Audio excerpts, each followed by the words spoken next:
नमस्कार दोस्तों, मैं आशित त्यागी युग करवट यूट्यूब चैनल पर आपका हार्दिक स्वागत है। पहले नजर डाल लेते हैं आज के बुलेटिन पर।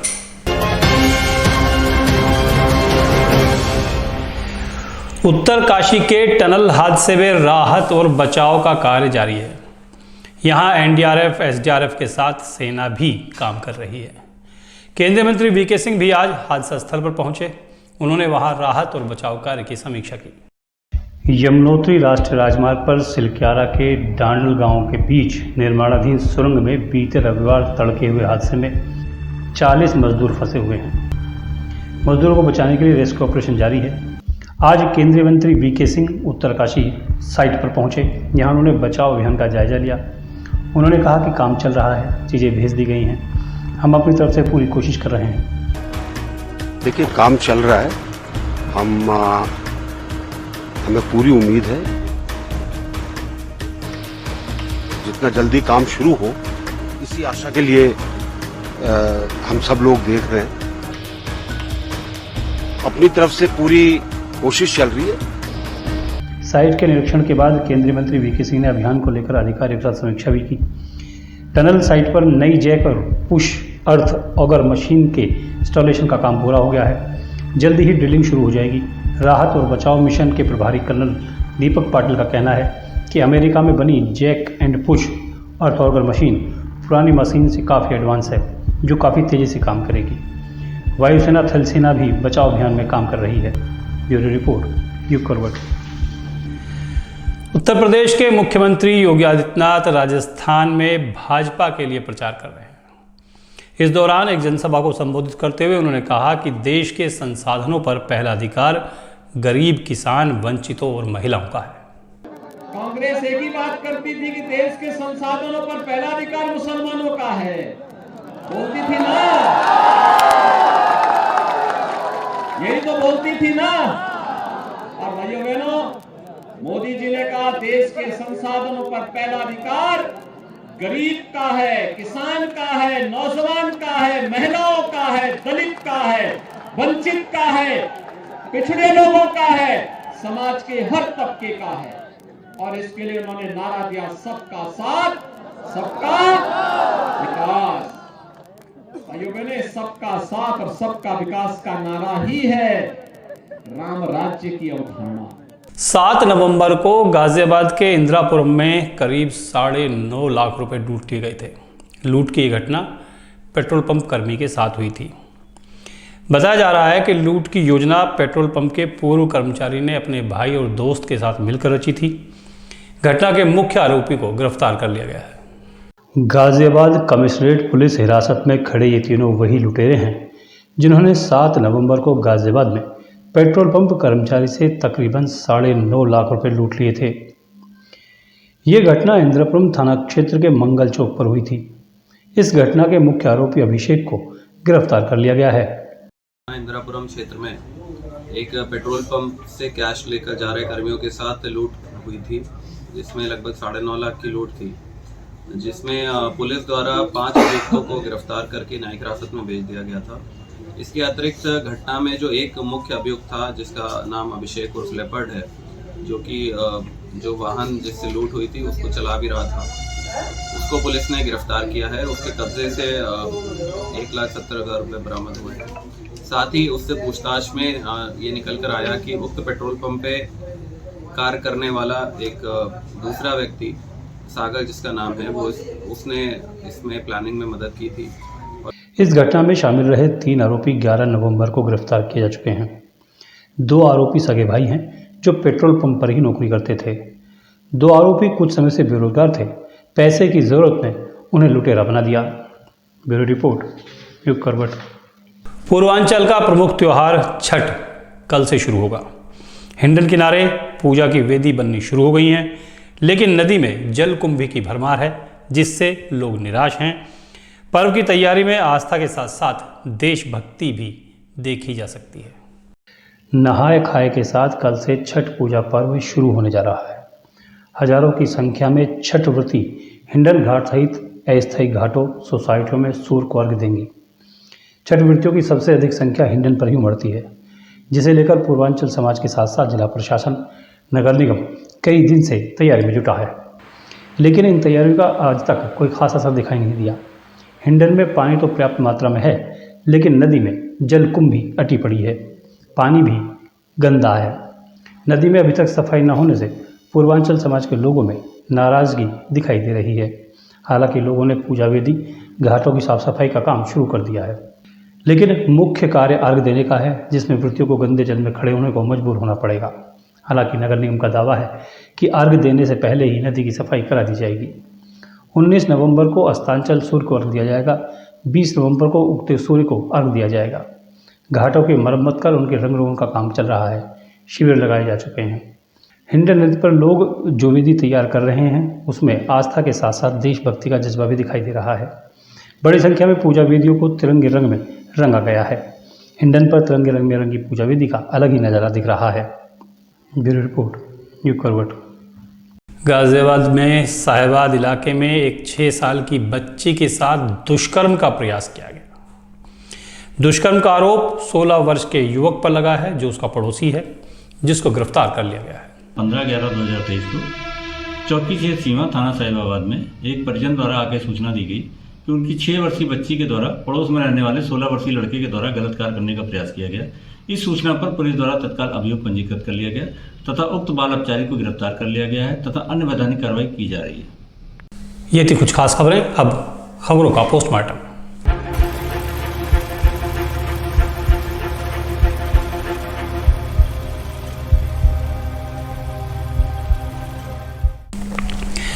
भारत में चल रहे क्रिकेट वर्ल्ड कप का सेमीफाइनल सबने देखा। किस तरह भारत के बल्लेबाजों ने, गेंदबाजों ने अपना दोहा मनवाया पूरी दुनिया के सामने। गेंदबाज शमी इसमें एक बहुत बड़े स्टार बनकर उभरे, जिन्होंने 7 विकेट झटके। विराट कोहली के 50 शतक बनाने का जो मामला था, उसको भी उन्होंने फीका कर दिया। लेकिन शमी की ज़िंदगी पर अगर आप नज़र डालेंगे तो देखेंगे कि वो कितने संघर्षों के बाद यहाँ तक पहुँचे हैं। कभी उनको गद्दार कहा गया, कभी बेवफा कहा गया, चोट खाई शरीर पर, मैदान से बाहर रहे, लेकिन उसके बाद भी उन्होंने अपने आप को संभाला, लगातार खेलते रहे और आज वो दुनिया के सबसे बड़े गेंदबाज कहे जाते हैं। क्रिकेट वर्ल्ड में अपनी चमक बिखेर चुके शमी के लिए नाम और रुतबा कमाना इतना आसान नहीं था जितना आज दिखाई देता है। अमरोहा के एक गांव, अमरोहा यूपी में हम सभी जानते हैं, वहाँ के गांव में सहसपुर अली नगर के मामूली परिवार में इनका जन्म हुआ था। इनके पिता तौसीफ खेती किया करते थे। शमी की बचपन से ही क्रिकेट में रुचि रही थी, लेकिन उससे पहले उनके पिता भी स्थानीय स्तर पर क्रिकेट खेल रहे थे और उन्हें तेज़ गेंदबाजी का शौक़ था। शमी को जब उन्होंने गेंदबाजी करते देखा तो उन्होंने इसके लिए तैयारी की, लेकिन परिवार गरीब था, बहुत ज़्यादा संसाधन एकत्र नहीं कर सकते थे, तो खेत में ही उन्होंने सीमेंट की पिच बनाई, जिस पर 15 साल की उम्र तक वो प्रैक्टिस करते रहे।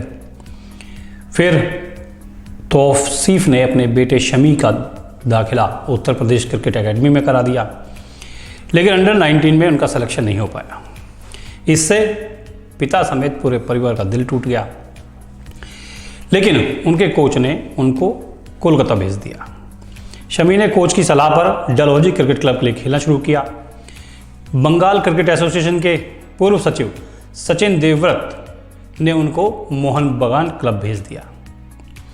शमी ने बंगाल की रणजी टीम में भी जगह बनाई और खेले। सन 2012 को 6 जनवरी को पाकिस्तान के खिलाफ टीम इंडिया के लिए शमी ने डेब्यू किया था। लेकिन अगर पर्सनल लाइफ की बात करें, निजी ज़िंदगी की बात करें, तो शमी की ज़िंदगी झंझावातों से घिरी रही है। कोलकाता के लिए मॉडलिंग करने वाली हसीन जहां नाम की लड़की से शमी को मोहब्बत हो गई। दोनों ने परिवार की मर्जी के खिलाफ जाकर शादी की। फिर इनको एक बेटी भी हुई, लेकिन उसके बाद सब कुछ अचानक बिखर गया। पति पत्नी के बीच वाद विवाद हुआ, झगड़ा हुआ। वर्ष 2018 में हसीन जहां ने मोहम्मद शमी, उसके भाइयों पर मारपीट, दुष्कर्म, हत्या का प्रयास, घरेलू हिंसा जैसे आरोप लगाकर रिपोर्ट दर्ज करा दी। उसने शमी पर मैच फिक्सिंग के आरोप भी लगाए। T20 विश्व कप 2011 के सुपर स्टेज में भारतीय टीम को पाकिस्तान के हाथों एक बड़ी हार मिली थी। इस मैच के बाद मोहम्मद शमी को सोशल मीडिया पर जमकर ट्रोल किया गया। लोगों ने शमी को गद्दार तक कहा। इतना सब होने के बाद भी शमी ने हार नहीं मानी और वो भारत के लिए लगातार खेलते रहे। वर्ष 2018 में ही शमी का एक एक्सीडेंट हो गया था जब वो कार से कहीं जा रहे थे। सिर में गहरी चोट आई थी, आँख के ऊपर टाँके लगे थे। इस वजह से काफ़ी समय से मैदान से दूर रहे। शमी ने इसके बाद शानदार वापसी की और उसी साल 47 विकेट लिए। मोहम्मद शमी के पिता का निधन 27 जनवरी 2017 को हुआ था। पिता का देहांत दिल का दौरा पड़ने से हुआ था। इसके बाद भी शमी ने अपने पिता के सपने को पूरा करने की ठान ली और कई रिकॉर्ड अपने नाम किए। मोहम्मद शमी इस समय वर्ल्ड कप में भारत के लिए मैच विनर की भूमिका निभा रहे हैं। मौजूदा वर्ल्ड कप में सबसे ज़्यादा विकेट लेने वाले गेंदबाज हैं और न्यूजीलैंड के खिलाफ 7 विकेट लेकर उन्होंने भारत को फाइनल में जाने में मदद की थी। कानपुर के जिस हॉस्टल वार्डन की हत्या हुई थी कोई साधारण घटना नहीं थी। पुलिस की जांच में पोस्टमार्टम के बाद खुलासा हुआ है कि उस महिला की दुष्कर्म के बाद हत्या की गई थी। इसमें एक व्यक्ति को गिरफ्तार किया गया है जो टिफिन सप्लायर है। ये महिला मूल रूप से हरदोई की थी। 35 वर्ष इसकी उम्र थी। हॉस्टल में वार्डन थी। उसी हॉस्टल की 30वीं मंजिल पर रह रही थी। 2018 में पति की मृत्यु हो चुकी है। परिवार में 3 बेटे एक बेटी हैं। जिस दिन ये घटना हुई उस दिन सभी बेटे काम पर गए हुए थे, बेटी घर में अकेली थी। तब आरोपी जो टिफ़िन सप्लायर है वो वहाँ पहुँचा था। उसके अलावा 2 लोग और भी पहुँचे थे। उन लोगों ने बेटी को बाज़ार से दूध लाने के लिए भेज दिया। बेटी दूध लाकर वापस लौटी तो हॉस्टल का गेट बंद था। खटखटाने पर, आवाज़ देने पर गेट नहीं खुला। तब उसने अन्य जो लड़की वहाँ पे हॉस्टल में थी उनमें से किसी से संपर्क किया। उसने जाकर कमरे का गेट बजाया तो आरोपी वहाँ से गेट खोलकर फरार हो गया। लड़की अंदर पहुँची तो उसकी माँ लहूलुहान थी, निवस्त्र थी और बेहोश थी। इलाज के दौरान उसकी मौत हो गई। पुलिस ने कमरे से भागे टिफ़िन सप्लायर को गिरफ्तार कर लिया है। उसने पुलिस को बरगलाने की कोशिश की। पूछताछ के दौरान बताया कि महिला ने उसके साथ शराब पी थी। अधिक शराब पी लेने से उसे ब्लीडिंग शुरू हो गई। उलझन के कारण, परेशानी के उसने खुद ही अपने सारे कपड़े उतार दिए और वो घबराकर वहाँ से भाग गया। हालांकि उसकी बेटी ने सब कुछ साफ साफ बताया। फिर मैंने देखा कि मतलब वो उनके टी शर्ट पे, जब वो गेट खोले उनके टी शर्ट पे ब्लड था। मैं जल्दी से भाग के गई। मैंने देखा कि मतलब मम्मी कपड़े नहीं पहनी हुई थी। मुझे रेपिस्ट वाला काम लग रहा था। उसके बाद मैंने भाई को कॉल किया। उसके बाद भाई को बताया मैंने जो कंडीशन थी। तो भाई ने बोला कि मतलब जाके पहले हॉस्पिटल जाओ, उसके बाद देखेंगे क्या होगा। माँ के शरीर पे कहाँ चोट थी, किस तरीके की चोट थी? आँख पे मारा गया था, बहुत ज़्यादा ब्लैक थी। फॉरहेड भी ब्लैक था और गाल भी ब्लैक था। उसके बाद पैर कटे हुए थे। गर्दन में भी उंगली के निशान थे। पुलिस को सूचना हमने जब यहाँ पे मतलब हॉस्पिटल में बोला गया कि FIR हुई है या नहीं, तब हमने बोला है। हाँ, 5 लोग पकड़े गए हुए हैं। रिंकू यादव, आशीष यादव और राम प्रकाश यादव, अर्जुन यादव के पापा और दोनों भाई। पुलिस के हाथ कुछ CCTV फुटेज लगी हैं जिसमें कुछ संदिग्ध लोग दिखाई दे रहे हैं। उन सब की तलाश की जा रही है। पुलिस का ये कहना है कि जब लड़की को दूध लेने के लिए भेज दिया गया था तब इन्होंने बैठ के शराब पी। उसके बाद महिला के साथ दुष्कर्म किया। विरोध करने पर सर पर कोई भारी वस्तु मारकर हत्या कर दी। अगली घटना लखनऊ की है। यहाँ इंस्पेक्टर जो PAC में थे सतीश कुमार सिंह, उनकी हत्या कर दी गई थी। इस हत्याकांड में पुलिस के हाथ कुछ अहम सुराग लगे हैं। PAC में तैनात इंस्पेक्टर सतीश कुमार सिंह की लखनऊ में हत्या कर दी गई थी। इस हत्याकांड में पुलिस के हाथ कुछ अहम सुराग लगे हैं जिनके आधार पर जांच जारी है। सबसे बड़ी बात यह है कि वहाँ पर जो CCTV लगा था उसकी दिशा उल्टी थी, लेकिन उसमें रात के 2:10 पर गोलियां चलने की आवाज़ रिकॉर्ड हुई है। करीब 56 सेकंड बाद महिला यानी कि जो इंस्पेक्टर थे उनकी पत्नी और बेटी की चीखने की आवाज़ आती है। मानव विहार निवासी इंस्पेक्टर सतीश कुमार प्रयागराज की चतुर्थ वाहिनी पीएसी में क्वार्टर मास्टर के पद पर तैनात थे। दीपावली की रात वो अपनी पत्नी भावना और बेटी पाकी के साथ राजाजीपुरम निवासी अपने जीजा के यहाँ डिनर करने गए थे। उनके भाई अजीत भी परिवार समेत वहाँ थे। सतीश से पहले लौट आए थे। सतीश सबसे पहले जो परिवार के बाहर से उनसे लौट आए और घर का गेट खोल रहे थे, तभी हमलावर ने उनको गोलियों से भून दिया। पुलिस की शुरुआती जांच में कई करीबी शक के दायरे में हैं। इसमें उनकी पत्नी भी है, क्योंकि पुलिस का कहना है कि गोली चलने के करीब 50-55 सेकंड बाद उनकी पत्नी का रिएक्शन आया है, जबकि वो जगी हुई थी तो तुरंत रिएक्शन आना चाहिए था। रिएक्शन में देर क्यों हुई, इसकी वजह पुलिस खंगाल रही है। आसपास के 50 से अधिक सीसीटीवी की फुटेज पुलिस ने ले ली है। इसमें एक संदिग्ध हमलावर कैद हुआ है। जहां तक वह दिखा अकेला दिखा है, लेकिन आशंका है कि उसके साथ कई और लोग भी थे। पुलिस को एक ऐसा शख्स भी मिला है जिसने हमलावर को भागते हुए देखा है। कई संदिग्धों से पूछताछ पुलिस कर रही है और इंस्पेक्टर की पत्नी से भी पूछताछ हो रही है। बिजनौर के नगीना गांव में जो घटना हुई उससे हर कोई शर्मसार है, परेशान है, हैरान है। कुछ बदमाश घर में घुस आए, डकैती डाली, घर में मौजूद अकेली महिला के साथ सामूहिक दुष्कर्म किया, उसको बांधकर मारा पीटा और सिगरेट से भी जलाया। महिला फिलहाल उपचार में है।